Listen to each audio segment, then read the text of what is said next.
Let me describe a moment that most people never experience. You wake up on a normal weekday. You're not thinking about money. You're just doing what you usually do. Coffee, phone, quick check of accounts. Then you see it. Your investments went up yesterday by more than your take-home pay for the day. Not because you got lucky. Not because you gambled. Just because you were invested. And in that moment, something becomes clear.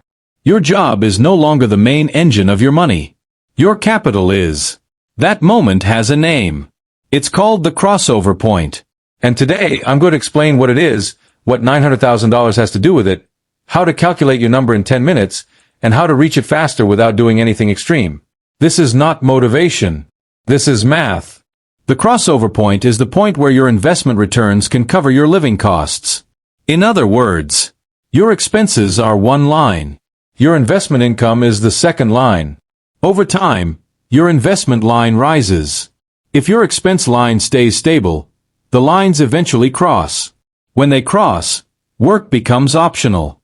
You can still work, but you're no longer trapped. Now, I need to be very clear about something. This is not about one good day in the market. Markets go up and down. A portfolio can gain $800 one day and lose $900 the next day. So we are not talking about random daily moves. We are talking about sustainable investment income, what your portfolio can reliably produce over time. This is where the $900,000 comes in. The reason you hear numbers like $900,000, $1.2 million, or $1.5 million is because of a simple guideline used in financial independence planning. It's often called the 4% rule. The basic idea is this. If you have a diversified portfolio and you withdraw around 4% per year, your money has a good chance of lasting long-term, even with market drops. So the crossover number is roughly yearly expenses times 25, because 4% is basically 1/25. Let's do the math with simple examples. If your lifestyle costs $3,000 per month, that's $3,000 times 12 equals $36,000 per year. $36,000 times 25 equals $900,000. That's why this video is called the $900,000 crossover. Because for someone living on $3,000 per month, $900,000 is the point where your portfolio can fund your life at about a 4% withdrawal. If your lifestyle costs $4,000 per month, then $4,000 times 12 equals $48,000 per year. $48,000 times 25 equals $1.2 million. If your lifestyle costs $5,000 per month, then $5,000 times 12 equals $60,000 per year. So the big idea is not $900,000. The big idea is, your freedom number is based on your expenses. Most people approach money like this. How do I earn more? And yes, earning more helps. But the crossover point comes from two things working together. Keeping expenses stable. Growing invested capital. Here's why this matters. If your expenses rise every time your income rises, your target moves. If your expenses stay stable while your investments grow, your target gets closer every year. That's how two people earning the same salary end up in completely different places after 15 years. Same income. Different system. Another mistake people make is thinking financial freedom is a switch. It's not. It's gradual. At first, investing feels slow because your portfolio is small. Then, over time, your portfolio starts paying for parts of your life.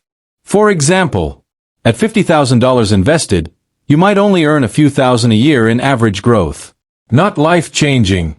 At $200,000, growth can start covering a month or two of expenses in a decent year. At $500,000, you might see years where the market moves more than your annual contributions. At $900,000, the portfolio can start producing an amount close to a basic lifestyle, depending on spending. This is what I call the freedom gradient. First you get small freedom. Your phone bill. Your car payment. Your groceries. Then you get medium freedom. Your rent or mortgage. Your main bills. Then full freedom. Living expenses covered. The crossover point is the moment the gradient becomes complete. Let's use a clear example. Say you earn $100,000 per year. After taxes and deductions, maybe you take home something like $70,000 depending on your location.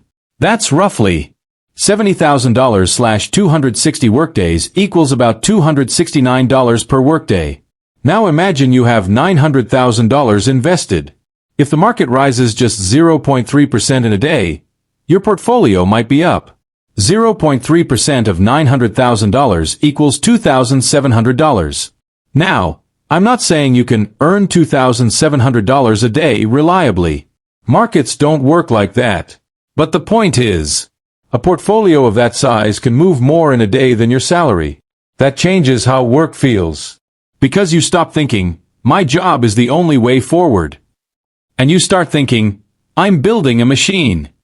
Now, quick clarification. When people say investment income, they often mix up three things: dividends and interest, cash paid to you; market growth, portfolio value goes up and down; withdrawals, selling investments to fund your life. For the crossover point, what matters is this: can your portfolio support withdrawals safely over time? That's why the 4% guideline exists. It's a way to translate portfolio size into sustainable spending power. So the crossover point is not, I had one good week. It's, my portfolio is now large enough that I could fund my life with conservative withdrawals. Here's a concept that gives people hope, because it comes earlier than full independence. Coast Fire. Coast Fire means, you have invested enough that if you stop contributing, the portfolio can still grow to your full freedom number by a certain age. Example: if you're 35 and you invest enough that compounding can carry you to $900,000 by 55, then you don't need to keep pushing hard for 20 years. You can coast. That doesn't mean quit work completely.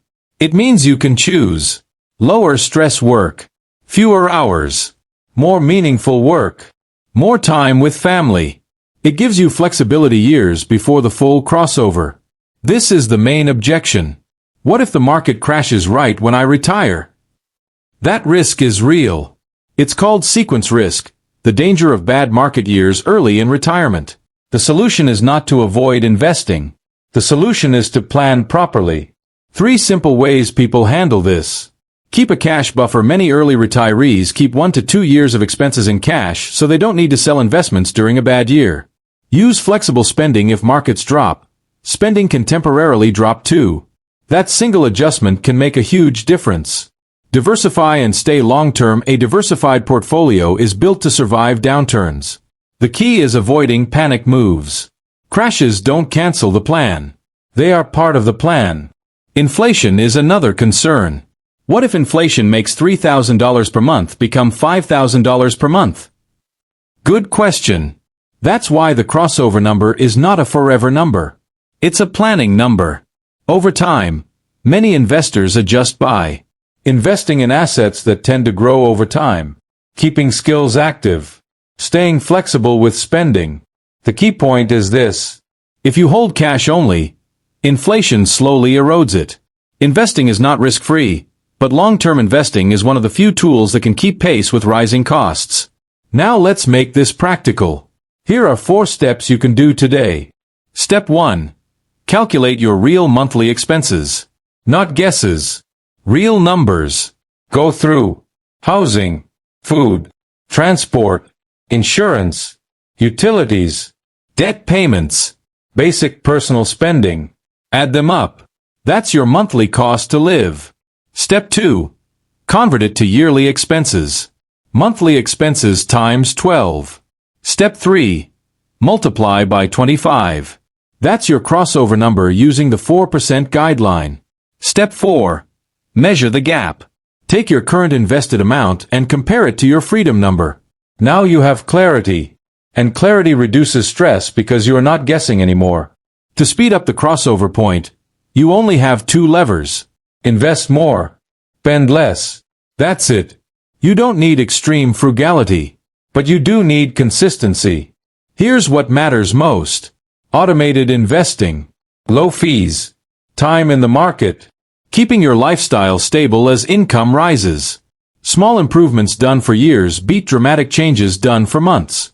Here is the most important idea in this entire script. Every purchase doesn't just cost money. It costs time. It costs future freedom. If you spend $200 on something you don't need, You didn't just lose $200. You delayed the crossover. You extended the years you must trade time for money. When you see money like that, spending becomes more intentional automatically. Most people live on one path. They work for 40 to 45 years. They rely on retirement age as the finish line. They hope their savings are enough. The other path is simple, but rare. Spend below your means. Invest consistently. Let compounding do the heavy lifting. Stay patient through market cycles. The second path doesn't require perfection. It requires staying in the game. If this video helped you understand financial freedom in a clearer way, subscribe to the channel.